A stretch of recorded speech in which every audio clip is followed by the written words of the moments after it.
নমস্কার, রাজনীতির গল্পে এই অনুষ্ঠানে আপনাদের সকলকে স্বাগত। আমি অতুল ভট্টাচার্য। আতঙ্কিত বিরোধীরা, প্রচুর আতঙ্কে, মোদী আতঙ্কে ভুগছে তারা। এই মোদী আতঙ্ক তারা জলাতঙ্কে পরিণত হচ্ছে। কি সেই আতঙ্ক, কেন এত আতঙ্ক, সেই সব নিয়েই কিন্তু আমি আপনাদের সামনে আজকে এসেছি এবং সেই গল্পটাই রাজনীতির গল্পে আজকে একটু অন্যরকম গল্প, কিন্তু রাজনীতির গল্প, সেটাই শোনাবো আপনাদের। মোদী আতঙ্ক এমন একটা পর্যায়ে পৌঁছেছে যে মোদী যদি হাঁচেও তাতেও তাদের আতঙ্ক। তারা ছুটে নির্বাচন কমিশন বা আদালতে চলে যেতে পারে।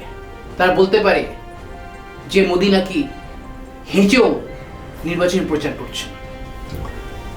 সপ্তম দফার নির্বাচনের প্রচার শেষ এবং 1 জুন শেষ দফা নির্বাচন। তো মোদী সিদ্ধান্ত নিয়েছেন যে তিনি 30 তারিখ কন্যাকুমারীর বিবেকানন্দ মেমোরিয়াল রকে, যেখানে বিবেকানন্দ মেডিটেশন করেছিলেন এবং সেখানে তিনি স্বপ্নাদেশ পেয়েছিলেন এবং দেখেছিলেন, বিকশিত ভারতের স্বপ্ন দেখেছিলেন সেখানে তিনি। এবং মোদী সেই জায়গাটাকেই, সেই স্থানটাকে নির্বাচন করেছেন।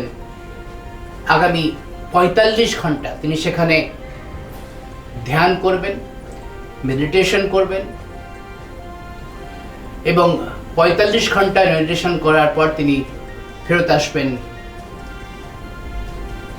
1 তারিখে। মোদীর এই সিদ্ধান্ত আতঙ্কে ফেলেছে বিরোধীদের। বিরোধীরা সবাই মিলে, বিশেষ করে কংগ্রেস, তারা নির্বাচন কমিশনে গেছে। নির্বাচন কমিশনে তারা অভিযোগ করেছে যে এই পিরিয়ডে, যে সময় কোনো নির্বাচনী প্রচার হবে না, কারণ নির্বাচনী বিধি অনুসারে 48 ঘন্টা আগে নির্বাচনী প্রচার শেষ করে দিতে হবে। তো 30 তারিখ বিকেল 5টার মধ্যে নির্বাচনী প্রচার শেষ। মোদী 5:30টায় পৌঁছবেন সেখানে এবং সেখানে তিনি মন্দির দর্শন করবেন। দর্শন করার পর তিনি বিবেকানন্দ মেমোরিয়াল লকে যাবেন। সেখানে তিনি মৌনব্রত ধারণ করে এবং তিনি ধ্যান মেডিটেশনে বসবেন। তো এই যে তার অনুষ্ঠান সূচি যখন ঘোষণা হয়েছে, তাতে আতঙ্কিত বিরোধী শিবির, তারা কংগ্রেস, রাহুল গান্ধীর দল, তারা পৌঁছে গেছে নির্বাচন কমিশনের কাছে। তারা বলছে এটা বিধিভঙ্গ করা হচ্ছে। তাদের বক্তব্য কি, তাদের যুক্তি কি, সেই যুক্তিটা শুনে নিই আমরা। তারা বলছে যে মোদী এই যে তিনি যে মেডিটেশন করবেন ওখানে 45 ঘন্টা ধরে, সেটা সম্পূর্ণ সম্প্রচার হবে এবং সেটা একটা বিধিভঙ্গের মধ্যে পড়বে, কারণ সম্প্রচার মানে সামনে নির্বাচন, 1 তারিখে নির্বাচন, সেটা প্রভাব ফেলবে। তাদের বক্তব্য, তাদের যুক্তি বা তাদের দাবি, সেটা হচ্ছে যে আইদার মোদীর এই অনুষ্ঠানকে বন্ধ করার নির্দেশ দিতে হবে, নতুবা মিডিয়াকে বলতে হবে যারা যেন মোদীর এই ধ্যান অনুষ্ঠান সম্প্রচার না করে, মিডিয়াকে নিষিদ্ধ করতে হবে। সেই নিয়ে তারা ছুটে গেছে নির্বাচন কমিশনের কাছে। আসলে তারা মোদী আতঙ্কে এতটাই ভুগছে যে তাদের কাছে, মানে মোদী যদি হাঁচেও, তাদের মনে হবে তারা বোধহয় নির্বাচনী প্রচার শেষ করে ফেললেন মোদী। মানে এটা একটা জলাতঙ্ক রোগে পরিণত হয়েছে বিরোধীদের। তারা মোদীর হাঁচি, কাশি, চলা ফেরা, কি ড্রেস পরছেন, সেসব নিয়েও তারা চিন্তিত যে তারা হয়তো পারলে মোদীর সব নিয়ে তারা হয়তো কোর্টেও চলে যেতে পারেন, কোর্টে একটা কেস ঠুকে দিতে পারেন যে মোদী নয়, মোদী প্রচার করছে, বিধিভঙ্গ করছে। আসলে আমরা যদি দেখি, মোদীর কিন্তু এটা কোনো নতুন কোনো, এই আধ্যাত্মিক প্রবাস, এটা আধ্যাত্মিক যে যাত্রা বা জার্নি আমরা বলি, সেই আধ্যাত্মিক জার্নির মধ্যে এটা একটা ওনার পরে। উনি প্রত্যেকটা ইলেকশনের আগে 2014 থেকে আমরা যদি দেখি, 2014 যেদিন যখন তিনি বিজেপির প্রধানমন্ত্রী প্রার্থী, এবং সেই সময় তিনি প্রথমবার লোকসভার জন্য নির্বাচনে লড়ছেন, প্রতিদ্বন্দ্বিতা করছেন। সেই নির্বাচনের শেষ দফার যখন প্রচার শেষ হলো, তিনি পৌঁছলেন গিয়ে মহারাষ্ট্রের সাতারা জেলার শিবাজির প্রতাপগড় কেল্লাতে। এই প্রতাপগড় কেল্লা বিখ্যাত কেন? সে প্রতাপগড় কেল্লা বিখ্যাত এই জন্য, সেইখানে শিবাজি আফজল খাঁকে বাঘ নখ দিয়ে তার চিরে দিয়েছিলেন। নির্বাচনের প্রচার শেষ হওয়ার 2019-এর নির্বাচন প্রচার শেষ হওয়ার পরে তিনি চলে গিয়েছিলেন কেদারনাথের রুদ্রগুহায়। সেখানে তিনি প্রায় এই 45 ঘন্টার মতনই তিনি সেখানে ধ্যান মেডিটেশনে বসেছিলেন মৌনব্রত ধারণ করে। তো সেখানে তিনি করে ফেরত এসেছিলেন। এটা তার আধ্যাত্মিক প্রবাসের মধ্যে পড়ে। তার আধ্যাত্মিক মানে এই মোদী বিরোধীরা আসলে আধ্যাত্মকেও মানে ঠিক সহ্য করতে পারছে না, তার মধ্যে আধ্যাত্মের প্রচারটা হয়ে গেল।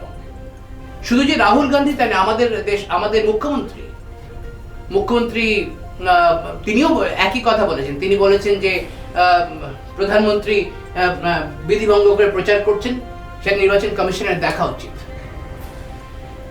আমার মনে হয় তাদের বিরোধীদের কাছে আমি যদি পরামর্শ দিতে পারি, তাদের উচিত যে রাস্তায় হয়তো তারা পাল্টা এমন একটা অনুষ্ঠান করতে পারে যাদের মনে হতে তাদের ভোট ব্যাংকটা তারা প্রভাবিত করতে পারে। এরকম করে নেওয়া উচিত, তাহলে পাল্টা হবে। তো যাই হোক, আমি যেটা বলছিলাম যে এই আধ্যাত্মকেও তারা একটা প্রচারের মাধ্যম বলে ধরে নিয়েছে। এবং এই যে মোদির এই ধ্যান অনুষ্ঠানকে ঘিরে যে ধরনের নিরাপত্তা ব্যবস্থা করা হয়েছে, সেখানে প্রায় 2000 পুলিশ ফোর্স লাগানো হয়েছে পুরো সেই স্মৃতিসৌধটাকে, বিবেকানন্দ মেমোরিয়ালটাকে ঘিরে ফেলার জন্য। সেখানে পর্যটকদের এই 2 দিন পর্যটকদের যাবার কোনো অনুমতি নেই, এবং সেখানে নৌবাহিনী টহল দেবে, যেহেতু সমুদ্র সঙ্গে রয়েছে। এছাড়াও তিনি 30 তারিখ পৌঁছবেন বিকেল 5টায়। সেখানে তিনি থাকবেন শনিবার মানে 1 তারিখ পর্যন্ত থাকবেন। 1 তারিখ 3:30-র সময় তিনি ওখান থেকে রওনা হবেন দিল্লিতে ফেরার জন্য। তো এই সময়টা যে সাধারণভাবে মোদির যে কোনো অনুষ্ঠানে, যে কোনো আধ্যাত্মিক অনুষ্ঠানে, মোদি যখন কাশীতে গিয়েছিলেন তখনও সেই অনুষ্ঠান সম্প্রচারিত হয়েছিল মানে প্রধানমন্ত্রী কোন একটা জায়গায় যাচ্ছেন বা কিছু একটা করছেন, সেখানে সম্প্রচারিত হওয়া খুব মানে যুক্তিযুক্ত ব্যাপারটা, এবং মিডিয়া সেটা করে থাকে। তো এখানেও মিডিয়া হয়তো সেভাবেই করবে। তার আগেই বিরোধীরা মানে কংগ্রেস এতই আতঙ্কিত যে তারা নির্বাচন কমিশনের কাছে পৌঁছে গেছে। তারা বলছে মোদি প্রচার করছেন, প্রচার শেষ হওয়ার পরেও তিনি প্রচারে যাচ্ছেন, তিনি মৌন প্রচার করছেন। আসলে বিরোধীরা বুঝে গেছে যে খেলা শেষ। খেলা এর পরে আর যেটা হবে সেটা হচ্ছে যে দিল্লিতে সরকার যখন মোদি আবার যখন তৃতীয়বারের সরকার গঠন করবেন, তখন তাদের খেলা শেষ, এটা তারা বুঝে গেছে।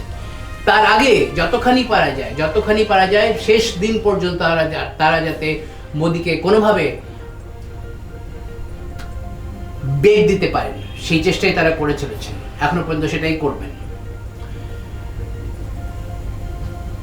মোদির এই আধ্যাত্ম জার্নি নিয়ে যদি আমরা কথা বলি, আধ্যাত্ম জার্নি কিন্তু কোনো নতুন নয়। তিনি কাশী বিশ্বনাথ মন্দিরে প্রায়শই যান, এবং প্রত্যেকটি জায়গায় তিনি আমরা দেখেছি যখন রাম মন্দির প্রতিষ্ঠা হয়েছিল তখন তিনি তামিলনাড়ুতে ছিলেন। প্রায় 11 দিন তিনি একটা উপবাস ব্রত পালন করেছিলেন প্রাণ প্রতিষ্ঠা করার আগে, এবং সেটা তামিলনাড়ুতে বসেই করেছিলেন। তো তিনি এই যে সিগনিফিক্যান্ট তিনি তামিলনাড়ুকে, দক্ষিণকে যে তিনি তার পাখির চোখ করেছেন, এবার দক্ষিণে বিজেপি ভালো ফলের আশা করছে। শুধু দক্ষিণে নয়, অনেকগুলি এমন রাজ্য আছে যেখানে বিজেপি ভালো ফল করবে, আমাদের পশ্চিমবঙ্গের একটা। তো সেই সব দেখে শুনে, এবং যেখানে হয়তো যেখানে এখনকার ভোট পণ্ডিতরা যেখানে কিছু আসনের কম আসন বিজেপি পেতে পারে সেই সব বলছেন, কিন্তু কম আসনগুলো কোথাও বিজেপি অ্যাডজাস্ট করে নেবে, যেখানে বাড়ছে সেখানে, সেটা ক্যালকুলেশন। কিন্তু ক্যালকুলেশনের বাইরে যে নির্বাচনের ফলাফল যখন জনগণ যখন ভোট দেয়, তা নিজেদের ভোট যখন নিজে দেয়, তখন কিন্তু ফলাফল এরকম ভোট পণ্ডিতদের কোনো ফল মেলে না। 2019-এ আমার মনে আছে, 2019-এ যখন নির্বাচনের আগে বিজেপিকে 150টা আসনের উপরে কেউ দেয়নি, বুঝলে বিজেপি এবারে আর পারবে না। কিন্তু 2019-এ কি হলো, বিজেপি সেখান থেকে বেরিয়ে 303 আসনে বিজেপি এককভাবে সেখানে সংখ্যাগরিষ্ঠতা পেল। 272 আমাদের দেশে 272 মানে 273 পেলে সংখ্যাগরিষ্ঠতা হয় এবং সে সরকার গড়তে পারে। এবারেও এরকম ক্যালকুলেশন চলছে, বিজেপি 272-এর কাছাকাছি থাকবে, 273 পাবে কি পাবে না, হ্যাঁ কি না। এই ভোট পণ্ডিতদের এই ক্যালকুলেশন প্রত্যেকটা ইলেকশনের আগে চলে। কিন্তু প্রত্যেকটা ইলেকশনের আগে এটা মনে রাখতে হবে যে মানুষ ভোট দিচ্ছে, তারা সবাই কিভাবে ভোট দিচ্ছে তার কিন্তু একটা অঙ্ক তাদের কাছে থাকে না, কোনো নির্দিষ্ট অঙ্ক থাকে না। হয়তো একটা ট্রেন্ড বোঝা যায় যে ট্রেন্ডটা কি বলছে। ট্রেন্ড বলছে যে এবারে আবার মোদি ফেরত আসছে। তো মোদির আধ্যাত্ম প্রবাসেও, আধ্যাত্মিক যদি তিনি কোনো কার্যক্রম বা কোনো অনুষ্ঠান সূচি, কোনো কর্মসূচি নেন, তাতেও এই বিরোধীরা আপত্তি। মানে স্পষ্টভাবেই এটা বোঝা গেল যে বিরোধীরা তাদের এখনো পর্যন্ত এই যে তোষণ নীতির যে একটা তাদের কর্মসূচি, সেটা কিন্তু ছাড়েনি। আসলে মোদির এই যে আধ্যাত্ম প্রবাস, এটা আসলে এই যে ধ্যান অনুষ্ঠান বা মেডিটেশন, এটা কিন্তু ওনার কোনো মানে যাকে বলে উনি বিশ্রামে যাচ্ছেন। যেমন অনেকে, যেমন রাহুল গান্ধী বিশ্রাম করতে কোথায় যান, তিনি ইটালি যান বা বিদেশে যান। তেজস্বী যাদব কোথায় যান, তিনি নিউ ইয়র্ক যান বা তিনি সিঙ্গাপুর যান। কিন্তু মোদি বিশ্রাম করতে তিনি গুহাতে ধ্যান করতে যান, মেডিটেশন করতে যান, এবং তিনি এই 45 ঘন্টা তিনি মেডিটেশনের সঙ্গে সঙ্গে মৌনব্রত ধারণ করবেন এবং তার আগামী দিনের কর্মসূচি সেটা তার মাথায় তিনি গেঁথে নেবেন। এই বিশ্রাম নিয়েও কিন্তু বিরোধীদের প্রবল আপত্তি আছে। বিরোধী দলের যারা নেতা নেত্রী, তারা মনে করে বিশ্রাম একমাত্র দেশের বাইরে, বিদেশে গেলেই বিশ্রাম হয়। মোদি কিন্তু বিশ্রাম করেন মেডিটেশন করে বা ধ্যান করে। আমরা দেখব বিজেপির এই মোদির এই অনুষ্ঠানের বিরোধিতা করে তারা 7ম দফার ভোটে কি রেজাল্ট তাদের হয়, এবং 4 জুন আমাদের অপেক্ষা করতে হবে নির্বাচনের ফলাফল জানার জন্য। এবং আমরা এও দেখব 1 তারিখে বিকেলবেলা যখন নির্বাচন শেষ হয়ে যাওয়ার পর যে এক্সিট পোল হবে, এক্সিট পোলে আমরা বুঝতে পারবো ট্রেন্ডটা কোন দিকে। কিন্তু এখনো পর্যন্ত যা খবর, যে সব সূত্রে গ্রাউন্ড রিপোর্ট যা কিছু আসছে, তাতে এটা নিশ্চিত যে মোদি আবার সরকার গড়ছেন এবং হয়তো 2019-এর তার যা সংখ্যা ছিল তাতেও হয়তো কিছু বেশি তিনি এবারে পাবেন। আজকে এই পর্যন্তই। আমার বিষয় যদি ভালো লাগে অবশ্যই কমেন্ট করবেন, চ্যানেলকে সাবস্ক্রাইব করুন, লাইক করুন। নমস্কার।